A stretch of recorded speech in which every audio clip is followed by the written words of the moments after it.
Silakan dicek kerapiannya dicek sendiri. Kalau belum rapi silakan dirapikan.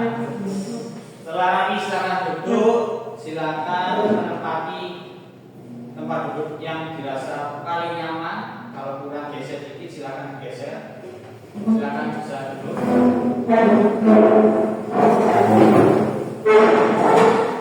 Sudah siap semuanya? Untuk HP silakan diletakkan di sebelah kanan di atas meja. Nanti kalau ada instruksi menggunakan HP silakan menggunakan HP.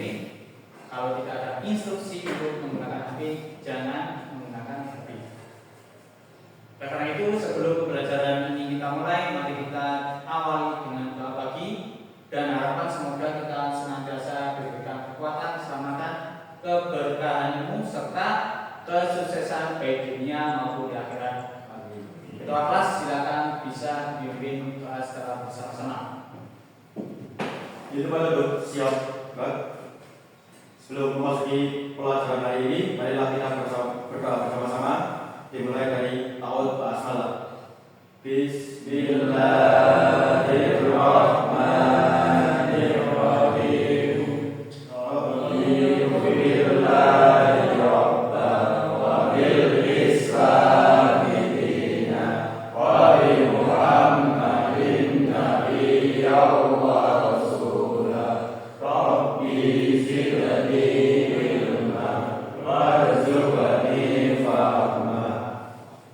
Amin ya rabbal alamin. Terima kasih. Selanjutnya saya absensi terlebih dahulu. Yang pertama Ahmad Faisal, Muhammad Fajar, terus Akbar, Dalam pembelajaran kali ini kita akan mempelajari tentang materi su'abul iman. Adapun tujuan pembelajaran kali ini ya terlebih lagi dengan pembelajaran berbasis masalah dengan harapan kalian bisa menganalisis su'abul iman atau cabang-cabang iman terkait dengan pengertian, dalil dan implementasi dalam kehidupan sehari-hari. Sudah ada yang tahu apa itu iman? Siapa? Ada yang tahu? Fajar? Iman suatu keyakinan teguh terhadap sesuatu, khususnya dalam agama, seperti percaya kepada Tuhan, kitab suci, dan sebagainya.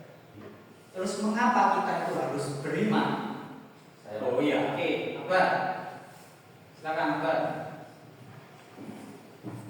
Iman dalam Islam sangat penting karena merupakan dasar dari seluruh amal perbuatan. Tanpa iman, amal seseorang tidak akan diterima oleh Allah SWT. Iman juga dapat memberikan makna dalam tujuan hidup, membentuk pandangan terhadap masalah sosial, serta memberikan keterangan jiwa. Semua jawaban kalian tidak ada yang salah, semuanya benar. Kalian sudah berani berbicara, berani mengungkapkan pendapat. Yang perlu saya garis bawahi yaitu iman kalau secara bahasa adalah percaya. Kalau secara istilah meyakini dalam hati, mengucapkan dengan lisan dan mengimplementasikan, membuktikan dengan perbuatan. Oke, selanjutnya akan saya bagi dua kelompok. Kelompok satu terdiri dari 4 anak, kelompok 2 juga 4 anak. Nanti saya bagi 2 kasus yang kalian diskusikan secara bersama-sama. Untuk template saya share di grup WA. Ini lembar kerja kelompoknya. Yang pertama, kelompok pertama silakan. Ketuanya siapa? Nyato. Ini Nyato silakan didiskusikan dengan anggota kelompoknya. Mengapa orang yang katanya beriman masih melakukan maksiat dan menyakiti sesama mukmin? apa saja cabang iman yang harus diutamakan dalam situasi tersebut. Silakan ditulis. Kalau sekarang kayaknya serba modern, jadi cukup diketik ya. Cukup diketik. Sudah diketik. Kelompok 2, ketuanya saya. Ya, Akbar, ini Akbar silakan didiskusikan dengan kelompoknya, anggotanya. Mengapa orang yang katanya beriman tetapi tidak melaksanakan sholat fardu? Apa saja cabang iman yang harus diutamakan dalam situasi tersebut? Untuk lembar kerjanya, ini lembar kerja kelompok yang perlu kalian isi. Tadi link edit Canva-nya sudah saya share kepada kalian, nanti langsung diisi. Pertama didiskusikan dulu, dicari jawabannya dulu, kemudian kalian edit di link Canva yang sudah saya berikan. Yang pertama, tuliskan dalil Al-Quran atau hadis yang mendukung sesuai dengan masalah yang diberikan. Yang kedua, tuliskan cabang iman yang relevan dengan kasus sesuai dengan kasusnya ya. Yang ketiga, berikan contoh konkret dari cabang iman yang relevan. Dan yang terakhir, tawarkan solusi berdasarkan hasil diskusi kelompok. Jadi solusi terhadap kasus yang kalian analisis, yang ingin kalian kerjakan. Silakan mengerjakan. Silakan mencari sumber referensi yang terpercaya. Bagi dari Pak Azhar tadi kita bagi rata. Untuk yang nomor 1 diambil sama siapa? Saya. Oke, sama Alken. Yang kedua diambil sama siapa? Oke, Rafi. Yang ketiga sama siapa? Oke, sekarang saya tak ambil yang nomor 4 soalnya. Kita cari sama bareng-bareng. Di mana saja kita cari sumbernya yang worth it untuk bisa dijawab nanti. Siap. Baik, tadi kan di situ ada 4 pertanyaan, 4 kolom. Nah, buat pertanyaan pertama itu untuk mencari tuliskan dalil Al-Quran atau hadis yang mendukung. Nomor 1 kamu aja ya? Aku. Buat yang kedua itu mencari cabang iman. Wajar ya? Nah, yang ketiga itu memberikan contoh konkret di cabang iman tersebut. Kamu ya? Dan aku bakalan cari solusinya ya buat pertanyaan yang tadi. Oke, setuju ya? Setuju. Oke, langsung aja aja.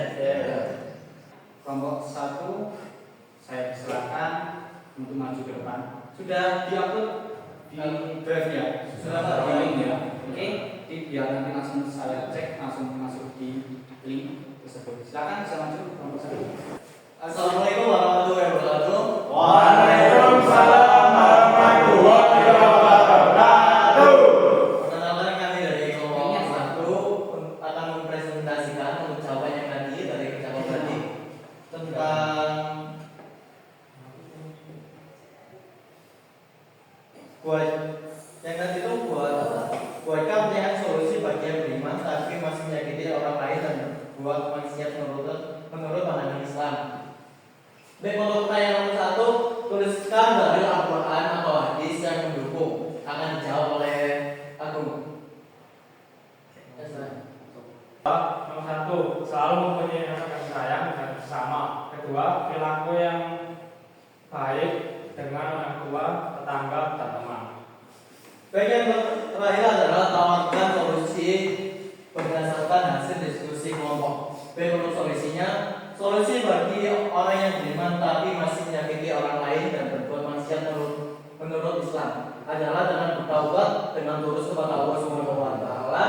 Taubat yang sesungguhnya adalah kunci untuk menghapus dosa dan kembali ke jalan yang benar. Islam mengajarkan untuk memperbaiki hubungan dengan sesama karena Rasulullah SAW bersabda, tidak beriman salah seorang di antara kalian hingga yang mencintai saudaranya seperti yang mencintai dirinya sendiri. Bukhari, Muslim. Selain itu, perkuat iman dengan memperbanyak ibadah, zikir dan baca Al-Quran serta menjadi lingkungan yang bisa memicu perbuatan buruk dengan niat yang ikhlas untuk berubah serta doa dan berusaha seseorang dapat kembali berjalan di jalan yang lurus dan hidup sesuai dengan ajaran Islam. Baik, terima kasih. Itu saja yang bisa kami sampaikan. Jika ada pertanyaan silakan diajukan. Siap, izin bertanya. Baik, Pak. Bagaimana sih cara kita untuk menghindari dari maksiat? Bisa diulangi? Saya ulangi. Gimana sih caranya kita bisa menghindari dari maksiat tersebut? Tolong dijawab dari Mas Toto. Baik, untuk langkah pertama adalah bertaubat dengan tulus kepada Allah Subhanahu wa taala dan menyesali perbuatan tersebut. Allah Subhanahu wa taala berfirman, sesungguhnya Allah mencintai orang-orang yang bertaubat dan mensucikan diri. Al-Baqarah ayat 222. Taubat menjadi pintu awal untuk memperbaiki diri dan meninggalkan dosa. Baik, terima kasih. Ada pertanyaan lagi? Tidak ada pertanyaan? Terima kasih kepada kelompok 1, bisa duduk kembali. Waalaikumsalam warahmatullahi wabarakatuh. Untuk selanjutnya yaitu kelompok 2. Sudah siap kelompok 2? Bisa menunjukkan. Cara menjelaskan sudah kirim. Bisa tadi itu yang kirimnya. Di kelompok 2 ini, oh ya sudah di sini. Ya.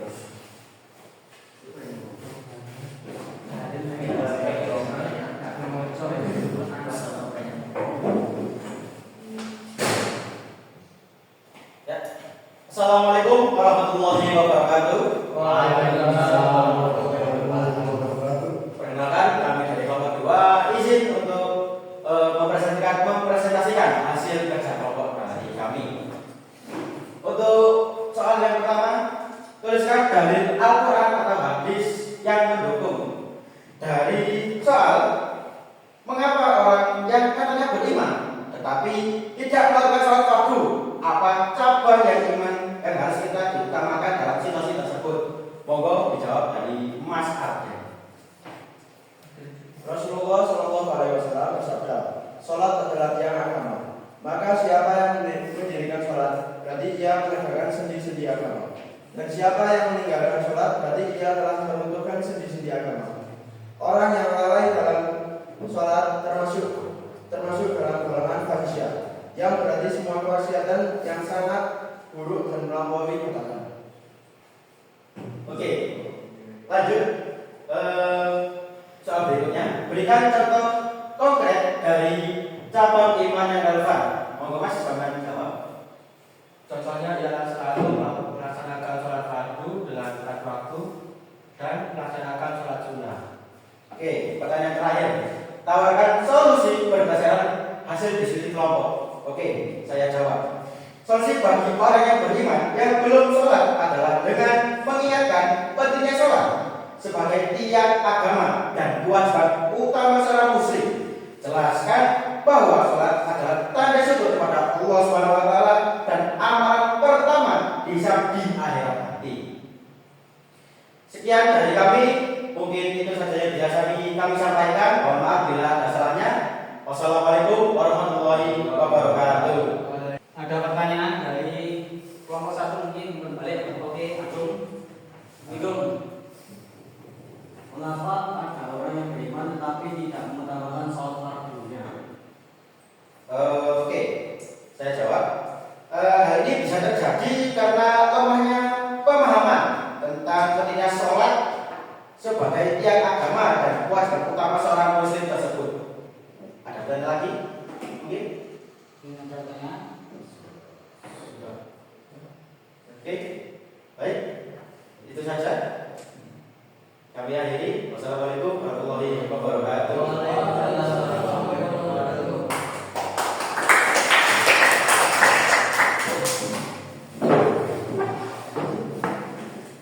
Terima kasih kelompok 1 dan kelompok 2 yang telah berani maju ke depan mempresentasikan apa yang telah didiskusikan.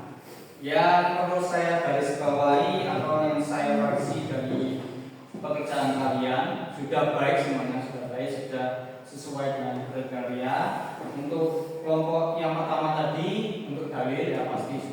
sekali terkait dengan menyakiti orang lain dan tidak bermaksiat. Yang kedua, cabang iman. Cabang iman itu ada 77. Itu tadi cabang iman yang sesuai kasus ada 4. Sebetulnya ada lagi satu itu tentang cabang iman, bahwasanya kita harus bertobat dan menyesal tidak melakukan maksiat lagi. Tapi tadi sudah dijelaskan untuk solusinya, bahwasanya kita harus bertobat, menghapus dosa-dosa. Jadi Allah untuk pasti akan menghapus dosa-dosa kita, kesalahan kita, kalau kita mau bertaubat dengan catatan taubat yang sesungguhnya, bukan taubat lombok. Habis taubat maksiat lagi, taubat lagi maksiat lagi, itu taubat lombok. Itu sudah baik, solusinya sudah baik. Untuk kelompok kedua ini sudah menyeluruh juga, sudah baik juga, cabang-cabang imannya sudah sebenarnya sudah ada, mungkin kepada malaikat, kepada Rasul terkait dengan pelaksanaan sholat. Oleh karena itu solusinya juga baik, sudah baik. Oleh karena itu salah satu cabang iman ini tentang sholat fardu itu sangat penting, terutama di sekolah ini. Kalau bisa kalian sebagai pioner untuk mengajak teman-teman kalian yang aras-arasan atau malas-malesan nanti saja menunda-nunda untuk sholat, mengajak teman-teman untuk sholat di masjidnya sudah baru, sudah luas, tapi jamaahnya sedikit. Nah, itu salah satu PR atau pekerjaan kita yang sudah mempelajari cabang-cabang iman untuk melaksanakan salah satu cabang iman, yaitu melaksanakan sholat fardu dengan tepat waktu, melaksanakan sholat sunnah dengan sebaik harinya. Di catatan saya bahwasanya mempelajari cabang-cabang iman ini tidak hanya sekedar teori, tapi yang paling penting adalah melaksanakan, membuktikan dalam kehidupan sehari. Itu yang sangat sulit dan butuh waktu. Ini setelah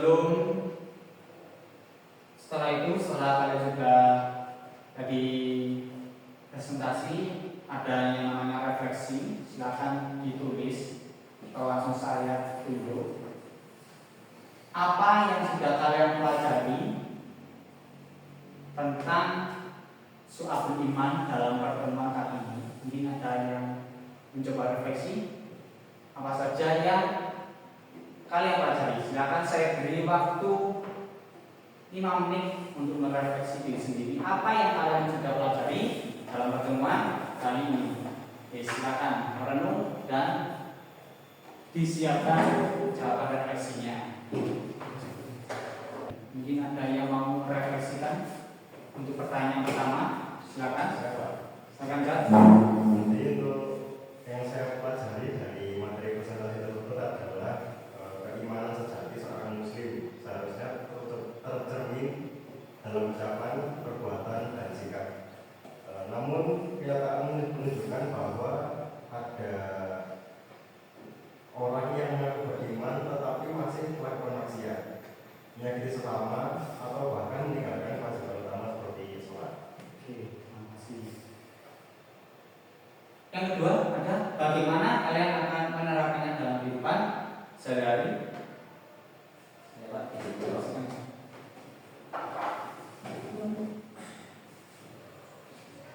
Jadi untuk bagaimana cara kita akan menerapkan dalam kehidupan sehari-harinya, yaitu yang pertama memperkuat hubungan dengan Allah SWT dengan cara melalui sholat, doa, dan membaca Al-Quran.